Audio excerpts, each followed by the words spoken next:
Hi, Miss Joe. How are you doing this morning? I'm fine, thank you. Well, for this Book Week special, I'm just going to ask a few English teachers what books would they take to a desert island? So what are your top 3 books you'd take to a desert island? Well, that's a very difficult choice.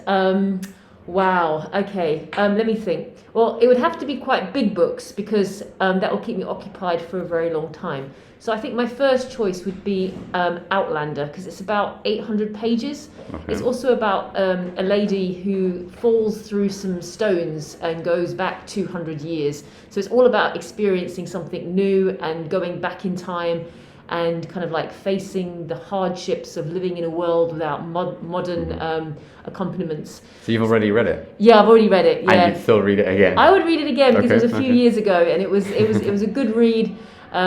It's long, and I'd be careful about taking something that I hadn't read before because what if I don't like it and then I'm stuck with it? Yeah. True. I think I'd also Wise choice. take a self-help guide on how to get through tough times. Okay. Something that I could refer to when I'm really feeling down and lonely and depressed. And then what else would I take? Probably something.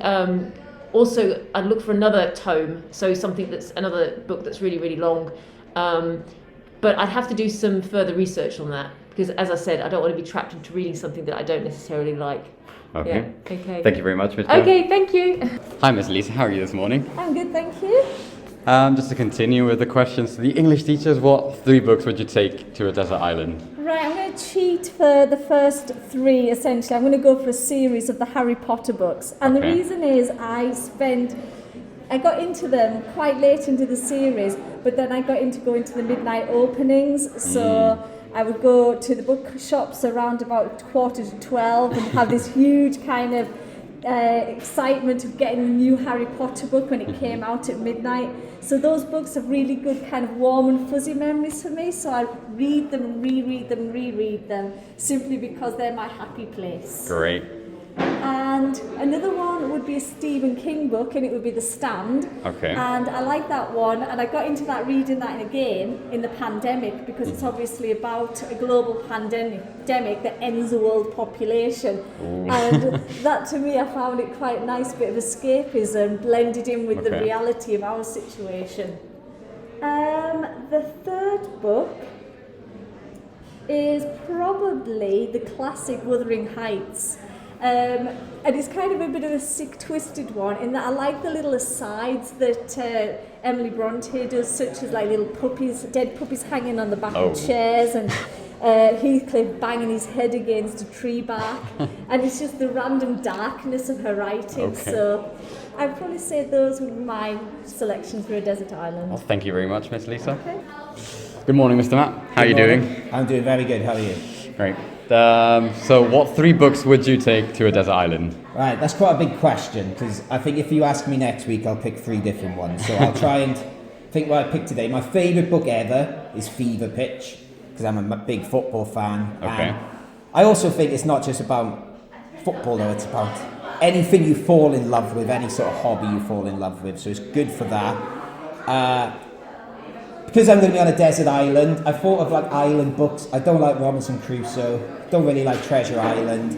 So I'm going to say Lord of the Flies, which I've been teaching this year and love teaching. And, you know, it does go a bit wild, but they do survive the island. So let's say Lord of the Flies. Would you take survival tips from Lord of the Flies?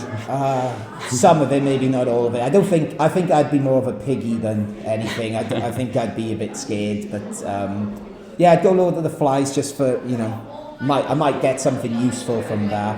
And then the third book, I do love dystopian fiction, which I suppose Lord of the Flies is as well. So I'm going to go 1984 as well. 1984, I love George Orwell, and in our breakfast book club, which I think Miss Kay told me to try and promote on here, we are doing a George Orwell book next time called Animal Farm. So I love a bit of George Orwell. Great, thank you very much. Thank you very much. Hi, Miss Kira. How are you doing today? Good morning, Samuel. So what 3 books would you take to a desert island? I would take, first of all, a book I read shamefully in English, even though it was in Spanish, 100 Years of Solitude. I read in English years ago, loved it. I would take that with me, and this time I would try and read it in Spanish. Number 2, possibly, I really loved my all-time favourite books, Eva Luna by Isabel Allende. Love those. And the third one, maybe The Reader by Bernard Schlink. Okay, thank you very much, Miss. Okay, have a nice day. Hi, Miss Marissa, how are you today? I'm good, thank you. So what 3 books would you take to a desert island? Okay, my 3 books I'd take to a desert island. The first one I would take would be 100 Years of Solitude, Gabriel Garcia Marquez. In Spanish or in English? In Spanish. Okay. I'd always read it in the original language because I think you do lose something in the translation, and if you can read in the original language, it adds to the book. The second one I would take would be a classic, and I'm not sure what I would go with. Maybe something like Crime and Punishment. Very, very long, very profound, some quite unusual ideas, different culturally, obviously in English because I can't read Russian, unfortunately. And the third one, I would probably take something very light-hearted and very entertaining, maybe some Bill Bryson, Notes from a Small Island, something like that, because the others are very heavy and very intense. Okay, cool. Thank you very much. Thank you. Hi, Miss Ling. How are you today? Good, thank you. How are you? So, what 3 books would you take to a desert island? Okay, I'm gonna go sort of a bit left field and choose poetry books because I'm not much of a rereader. I never really reread books even if I really love them, like fiction books. So I think I'm going to go for poetry because when I reread poems, I find I get the same emotions every time even. So I'm going to go for The World's Wife, Carol Ann Duffy, No Matter the Wreckage by Sarah Kay, and Good Bones by Maggie Smith, because the poems in them, they remind me of all my family as well, so my husband and my children, so I think that would be a good thing. And I'd probably spend a lot of time sobbing, but they're beautiful, so if you don't know those poetry collections, you should check them out. Great. So we're really looking forward to Book Week. It's going to be a great one, lots of things going on, so hope everybody enjoys Book Week. We're going to have a really good, hopefully, Google Meet assembly on Friday afternoon where we'll announce the competition winners and show some of the films people have made, and Student Council are going to be making a film. Asking people bookish questions, so please get involved with that. And of course we're going to be swapping our books, live final of the Spelling Bee, too much other stuff to mention actually. And for the rest of the tutor times this week, we're going to be listening to an audio book all together, which we can actually quiz on, and it's going to be serialised and very exciting, so yeah. Very important that you remember to bring your reading book every day, because we're going to be doing drop everything and read every day, so you need to have it with you and be ready to drop everything and read. When will this be? Every day in Book Week. At any time in the day? Well, yeah, we're not going to tell you, it's going to be a surprise. Okay. And also, just for all of you to know, there will also be a brand new take on the word of the day and the opportunity to go on a blind date with a mystery book. And don't forget to change your Gmail avatar to a picture of you on the book cover.